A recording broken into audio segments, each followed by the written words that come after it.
Welcome to OZTV. Here we talk about everything that you need to know. We talk about family, we talk about relationships, we talk about children, homes. We talk about virtually everything.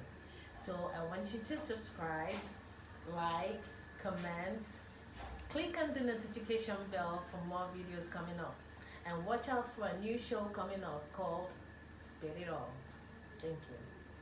Hello everyone and welcome to OZTV. My name is Ozioma Anajeku and this is Spit It All. And today we're going to be talking about, should a parent decide a child's profession, something to study in school.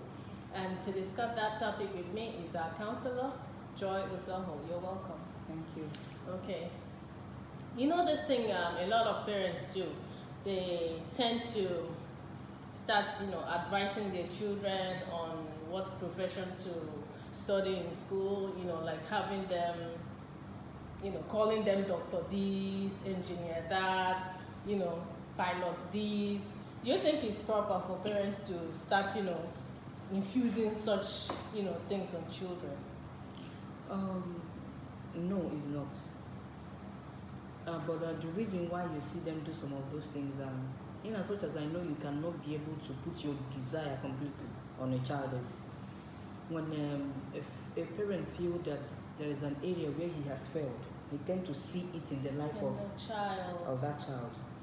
Also, in the area of infusing it or calling them Dr. This, some of them do it to draw their attention on what they feel will lift the name of the family at times, bring them out for people to know who they are. Okay.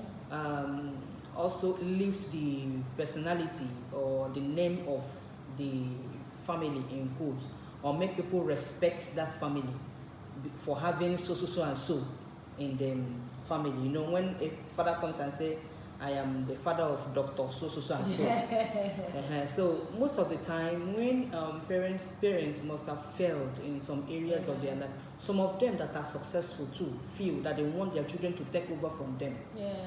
And maybe their father is a medical doctor and then you want your son to take over that particular, it now becomes a family business or something that is being linked to family. This is what they are known for. Yeah. So most of the time, that's the reason why they do it. But you have to identify the strength of that child. You have to know where this child is very good, what the child is very good at doing. Over time, watch that child grow and know what the child has passion for. You understand? It shouldn't be fitting the child into your own purpose without knowing the purpose of the child. So these are the reasons why they actually do it. And a lot of times I've observed that some children, they have challenges in some subjects, and maybe those are the core subjects that would make them study that course, that their parents want them to study. And if they're having challenges, their parents don't seem to understand their plight, just like you said, because they want them to study a particular course for reasons that you just mentioned. Don't you think that parents should equally look at considering the child's strength? Because it's like you said, every child has their own weaknesses and their own strength. So a parent is supposed to identify the child's weakness and the child's strength and then channel them towards their strength. You understand? So, but a lot of parents, they don't do that just because they want them to study a particular course. So how do you think a parent should be able to, go about that thing? Basically, when it comes to subject identification or helping the child to kind of, help them out in their subject of weakness, basically. Let me start by saying that life is in phases and men are in sizes. My reason for saying that is this: you succeed in succession. Yeah. And that means success is progressive. Yes. A child can be in primary school and the child is doing very well virtually in all subjects. And getting to secondary school, because it's going higher right now, begin to find some things. I am going to say it based on I myself, the way I see things and handle it, because I have kids. What I actually do is, all my children, when they come back or after the end of section, I take out time to go through their report cards. I look at their grades in all the subjects. This helped me to know where they have strength and know where their weaknesses. Know where to make them improve. Know where to, if I'm going to get a teacher for them, the areas where I'm going to get a teacher and want to make them to get stronger in that particular area. Also, you still have this opportunity of going to school to make them understand that this child is doing quite well, but these areas, I need them to help put more effort in making this child understand these particular things, get strength in it. It still boils down to the time parents have to spend with their children. What I'm saying is not limited to mothers alone, it's also to the fathers.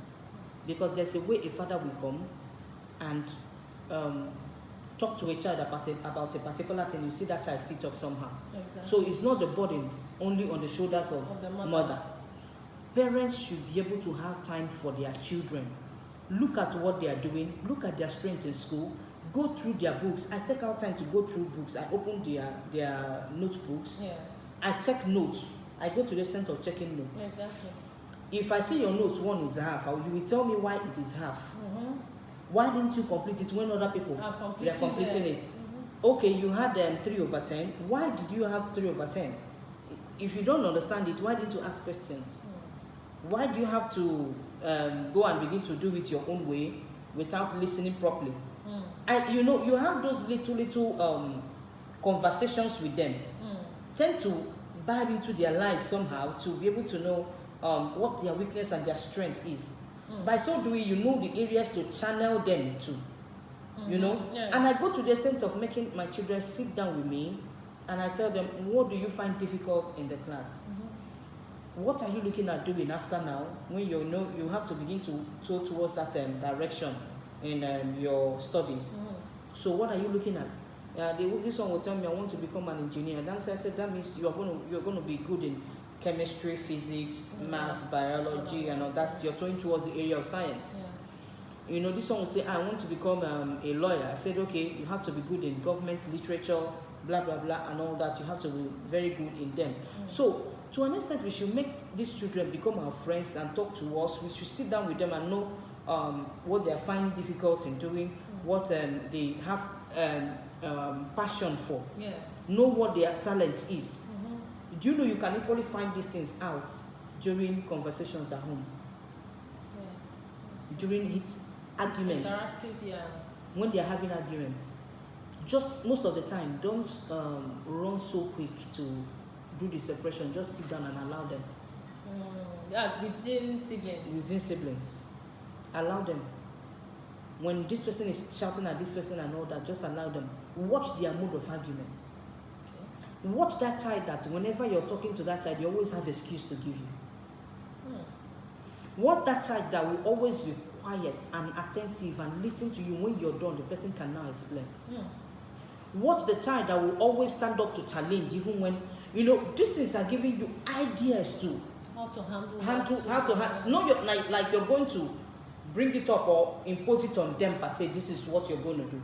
But this is helping you guide that child academically approach to follow. So you're not imposing it, but you're going to tell that child, this area, why don't you look into this area and begin to channel your strength or build yourself in so and so. You're very good with government. Build more on it. Anybody that's good in government can do this, can do that, can do this and all that. It's up to you to make your choice. But you argue so much like a lawyer. Yes. Do you? You just chip it in. There's a very big difference between you telling, I want you to become. It was when we were growing that our parents actually did all these things to us. Yes. I knew that I got admission into ABSU to study optometry. My father said I will never study optometry.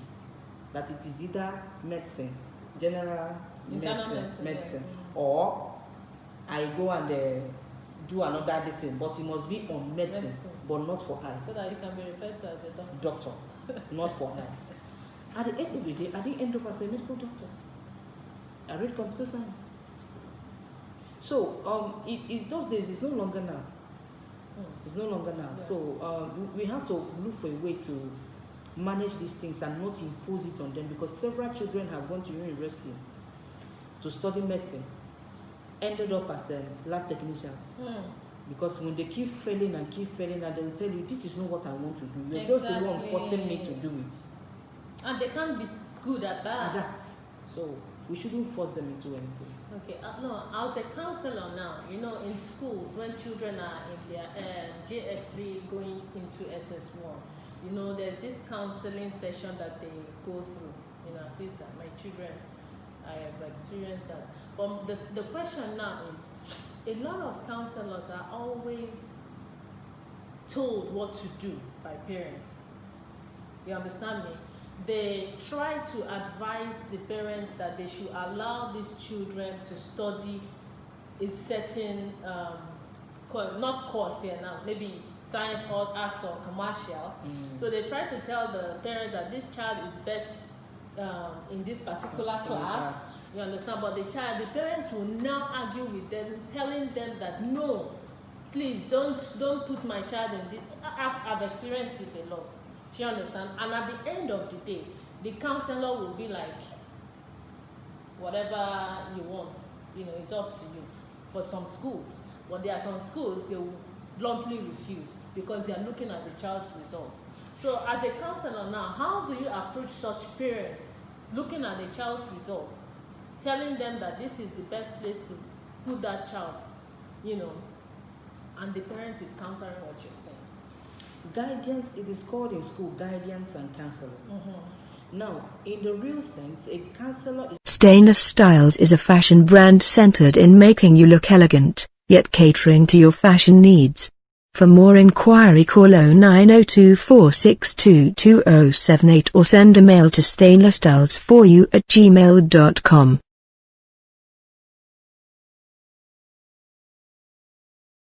not supposed to impose as well. Okay.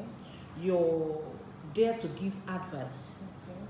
but you leave the opinion not even to the parents, to the child. They don't even give the child the opportunity So, to speak for themselves. is that child that will determine what is going to be done at that time?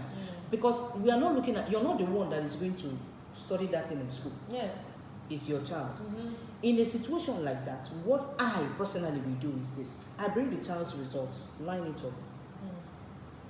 I bring you to sit down with me. That's the parent. The parent. Okay. Then I'll ask you to check where this child have the highest grades. You will check. Check where the child have the lowest grades. You will check. If the highest grades are on sciences, or on arts, I'll tell you, can't you see it's on arts? You say yes.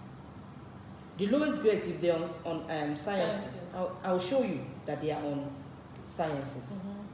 When we have done that evaluation together, I will now ask you, would you want this child to get into school and you regret ever wasting your money for 4 whole years or for 6 whole years in the university? You will say no. There are several questions I will ask you to appeal to your conscience. And discuss, think about it. Think about it. I will ask you not to take the decision immediately. And it is not even your decision to take, it's this child's decision to take. I will equally bring that child, I will ask the child to sit down. The child will sit down. I will ask the child, in your own way, tell me, what would you want to be? The child will say, I will ask them, go home, think about it, then come back. It's not a decision you have to take immediately, there and then. And I, as a counselor, will not impose it or force you, because I'm only going to give advice. You must not take my opinion, but you have to think through. If the opinion is something appealing, why don't you sit back and understand that you have to work and help that child fulfill purpose in life? But what if the parent is hell-bent on standing by her own decision? Yes, if it is very simple. By the time you take that child away from arts into science, the result will show. And then she'll be the one. Okay.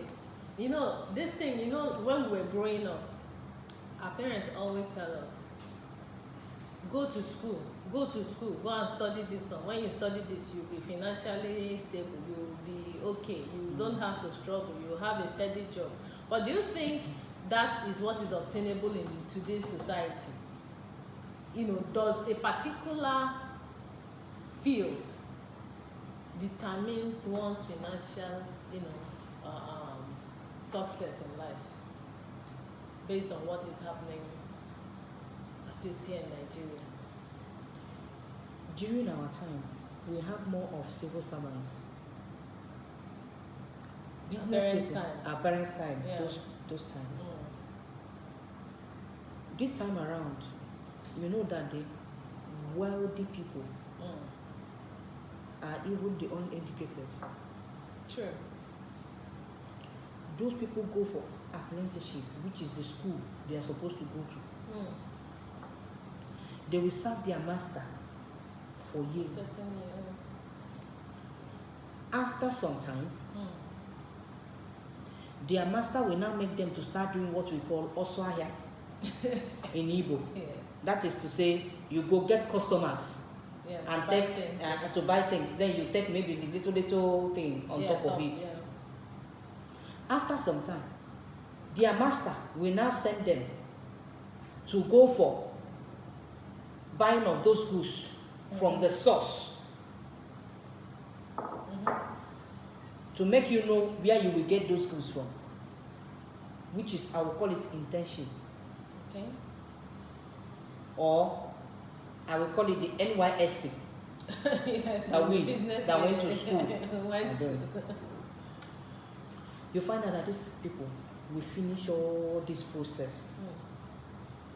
When it comes to the real business, you feel that everything they have learned from their master is being applied Yeah. Practically. Life is about practical. Do you know what this being westernized, do you know what it did to us? They will now tell you that there are 5 monkeys in the zoo. And the monkey eats those irrelevant things that you will go to school to study. That you can never apply in the real life. Yes. That is where they spoil. Looking for any generator, tractor, and trailer servicing parts? You are sure to get the best in durability and quality at affordable prices. For further inquiries call 0803308748 or send an email to azibesselt@gmail.com.